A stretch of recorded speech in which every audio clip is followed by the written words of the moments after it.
Hello, Ashley and Elise here, back for another video. Today I'm going to be talking to you all about the protective style that I have used to grow my hair year after year after year after year after year. And hint, it is so simple and so easy to maintain. Are y'all ready for this? It's twists. Regular old standard run-of-the-mill twist. So I grew up not really doing a lot to my hair. My grandmother was a hairstylist and she did the most to her hair, honestly. Sorry, my light in the background, my ring light is like going out. So if you start seeing flashes of light, I swear I'm not possessed. The room is not being haunted. It is just a faulty ring light. Anywho. My grandma was a hairstylist, so she did the most to her hair, and honestly, she didn't have the healthiest hair. I think that that's actually why my family is kind of the way it is and why I come from such a boring hair family. She imparted on her daughters, my mother and my aunt, not necessarily doing a ton to their hair. So my mom and I never colored our hair, we never got perms, we never did any of those things. We straightened. We did our fair share of straightening our hair, which I think was the very popular thing around those times. But we didn't do any of the extra stuff. We never had wigs. We didn't do weaves. We didn't do any of that stuff, any added hair or chemicals or anything like that. And I think that actually that boring routine, when I say my hair looked the same 24/7, my hair looked the same 24/7. I always just wore, my hair pressed. It was either in a ponytail or it was down. It was a very boring hair routine. However, I think it actually aided a lot into the reason why my hair has been moderately healthy. I mean, I have had moments of heat damage and breakage and things over the year, but I've always had a decent amount of hair and hair length, if that makes sense. I think a lot of women struggle with keeping a simplistic routine because we get bored.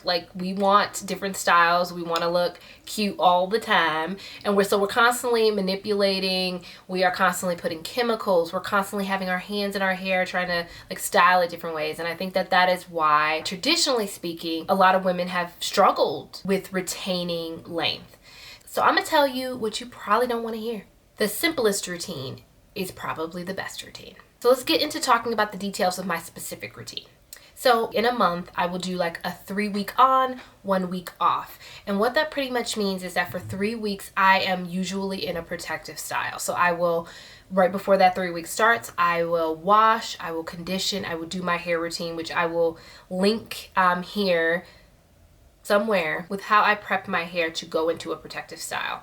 I'll then put twists in my hair, and when I say twists, I'm not really talking about mini twists, and I don't have time to necessarily put a gajillion twists in your hair. I usually will do chunkier twists. Well, I have maybe 10 to 20 twists in my hair total. I want enough that I can wear my hair out if I want to or if I need to, but not enough that I will have to spend a ton of time putting my hair in twists or that I can't have easy access to my hair. That will lead me into my next point of how I maintain this over the 4 weeks and how I moisturize in between.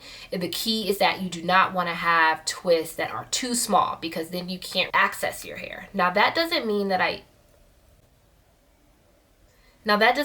don't occasionally do mini twists. I love me a good mini twist, or that I don't add air to my twists occasionally when I'm feeling I want to be a little fancier. But on a regular basis, I tend to do a chunkier twist out so that I can have access to my hair. And this is why. I can't always go long periods of time between moisturizing. So one of the ways that I've combated that is that every week that I'm wearing that protective style, I will take down those twists and re-moisturize. So what I will do is I will undo each twist. I will spray some water on that hair. I will add a little bit of product and then I will comb through it and detangle and then I'll twist it back up. And I do this with every single twist in my hair. Now, obviously, if I had a mini twist, it would take me 35,000 years in a day and nobody's got time for that, and that's not a sustainable routine. So that's why chunkier twists are going to work better in this particular scenario. In addition to that, one of the reasons why I like to take them down once a week is to also get out some of that shed hair.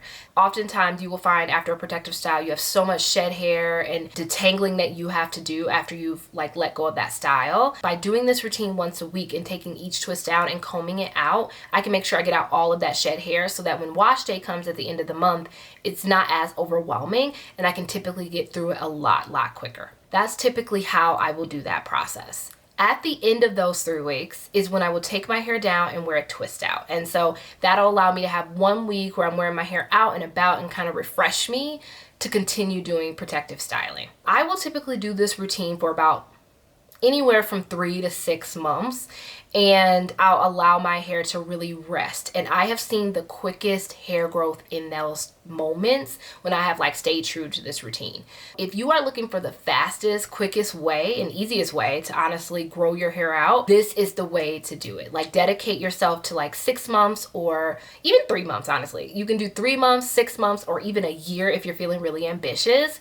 And protective style in this way, making sure you're remoisturizing your hair and protecting it, and I guarantee you will see results. Now, the major downside I would say to doing this routine and having this kind of like dedication to it is that you do really get bored. If you're anything like me, after a while you start to feel a little bit like Miss Sealy or like just not your sexiest self. I find that like I do a lot of these head wraps here where I will put on a scarf and I'll wrap it in a cute way, either at the top or at the back. I do a lot of things with head wraps and different kinds of head wraps to kind of just give me that renewed sense of, oh, you look cute, girl, you look cute.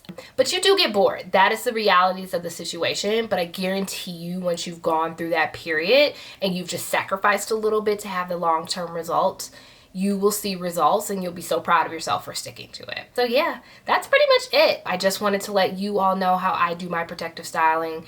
If it is at all helpful, please leave in the comments if it's helpful to you. I can show you all some of the wrap styles that I'll do and let you know some of the places that I order my wraps from. I'll actually leave that in the description box so you can see some of the head wraps that I typically will purchase. They're super easy to do once you get the hang of it, but they actually do help you kind of switch up your style and make yourself look a little bit cute when your hair is like tucked away. So I hope that helped, and I will see you all in the next one. Bye.